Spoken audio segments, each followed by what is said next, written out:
Demi memberikan kenyamanan dan keamanan kepada penumpang, pihak Bandara I Gusti Ngurah Rai Bali menyiagakan lebih dari 1.000 personel keamanan. Hal ini mengingat banyak wisatawan ingin menghabiskan liburannya di Bali di bulan Desember.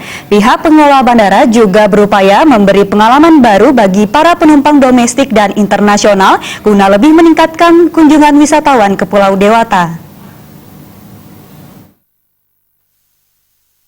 Menyangkut soal keamanan jelang tahun baru ini, pihak Bandara Internasional I Gusti Ngurah Rai telah menyiapkan sebanyak 1.273 orang personil terdiri dari pengamanan gabungan dari Kantor Otoritas Bandara Otban Wilayah 4, KKP, Pangkalan TNI AU Ngurah Rai, Kepolisian Kawasan Udara Ngurah Rai, Basarnas, dan Kas9 dengan menyiapkan posko yang beroperasi selama 24 jam setiap harinya hingga 6 Januari 2019 di terminal kedatangan domestik. Bandara Internasional I Gusti Ngurah Rai mencatat telah melayani 5.621.756 wisatawan mancanegara pada periode Januari hingga November 2018. Terdapat kenaikan sebesar 7,31% atau sebanyak 5.238.919 wisatawan dibandingkan dengan periode yang sama pada tahun 2017.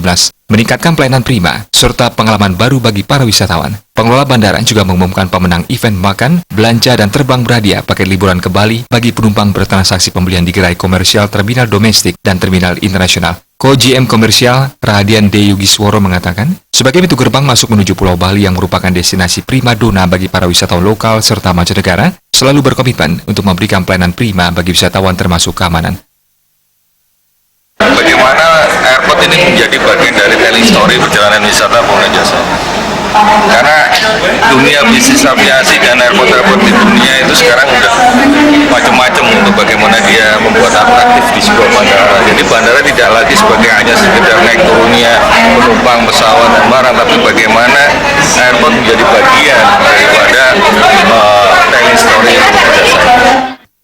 Berdasarkan data Posko Terpadu Monitoring Angkutan Natal di Terminal Domestik diketahui, hingga Kamis 27 Desember 2018 atau H-5 tahun baru, terdapat total pergerakan pesawat sebanyak 3.667. Sedangkan penumpang sebanyak 554.319 baik yang berangkat maupun tiba di Bandara I Gusti Ngurah Rai. Wisatawan asal Cina masih menjadi negara yang menduduki peringkat pertama hingga di penghujung tahun 2018 dengan persentase 23,08%, disusul dengan Australia dan India di urutan kedua dan ketiga dengan jumlah masing-masing sebanyak 1.080.718 dan 322.327 wisatawan. Indra Bali TV.